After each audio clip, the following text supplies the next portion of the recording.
Hello বন্ধুরা, কেমন আছো সবাই? আশা করি সবাই ভালো আছো। আমিও খুব ভালো আছি। চলে এসেছি দারুণ একটা রান্নার রেসিপি নিয়ে। রেসিপিটা শেষ পর্যন্ত দেখতে থাকো। আজকে করব কুমড়ো, আলু, পুঁই শাকের মাছের ডিম দিয়ে ঘ্যাট। প্রথমেই সবজিটাকে কেটে নিয়েছি। এখানে মাছের ডিমটাও নিয়ে নিয়েছি। আদা, তেজপাতা, শুকনো লঙ্কা, পাঁচফোড়ন, হলুদ, লবণ, তেল সমস্ত কিছু আমি গুছিয়ে নিয়েছি। এখানে রান্নাটাও বসিয়ে দিয়েছি। কড়াই বসিয়ে দিয়ে কড়াইতে পরিমাণ মতো তেল দিয়ে দিয়েছি। প্রথমেই মাছের ডিমটাকে ভেজে নেব। মাছের ডিমটা দিয়ে দিয়েছি। মাছের ডিমটা প্রায় ভাজাও হয়ে গেছে, এখন নামিয়ে নেব। মাছের ডিমটা নামিয়ে নিয়েছি।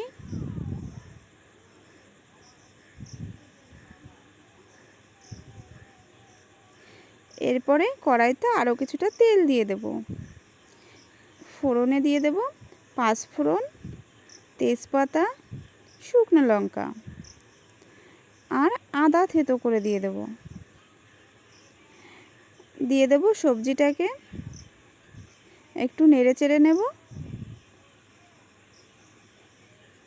দিয়ে দেব পরিমাণ মতো হলুদ,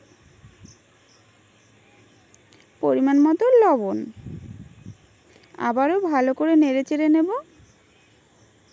ভেজে রাখা মাছের ডিমটাকে দিয়ে দেব।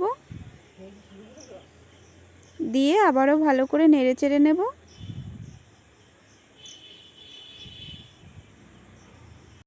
সবজিটাকে ভালো করে ভেজে নিয়ে দিয়ে দেব পরিমাণ মতো একটু জল। জলটা বেশি দেব না, অল্প পরিমাণেই দেব।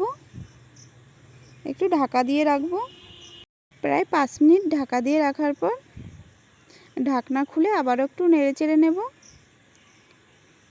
ঘ্যাটটা আমার প্রায় রেডি হয়ে গেছে। দিয়ে দেব অল্প একটু চিনি। ঘ্যাটে না একটু মিষ্টি মিষ্টি হলেই ভালো লাগে খেতে। দিয়ে দেব একটুখানি গরম মশলার গুঁড়ি। দিয়ে নেড়ে চেড়ে ঘ্যাট আমার একদম রেডি হয়ে গেছে। এখন নামিয়ে নেব। ঘ্যাটটা নামিয়ে নিয়েছি। কুমড়ো, আলু, পুঁই শাক আর মাছের ডিম দিয়ে ঘ্যাটটা খেতে না দারুণ টেস্টি হয়েছে। তোমরাও আমার মতো ট্রাই করতে পারো। আর এই ঘ্যাটটা রুটি কিংবা ভাত দুটো জিনিস দিয়েই ভালো লাগে খেতে। আর আমার ভিডিওটা ভালো লেগে থাকলে like, comment, share and subscribe করে দিও। বাই।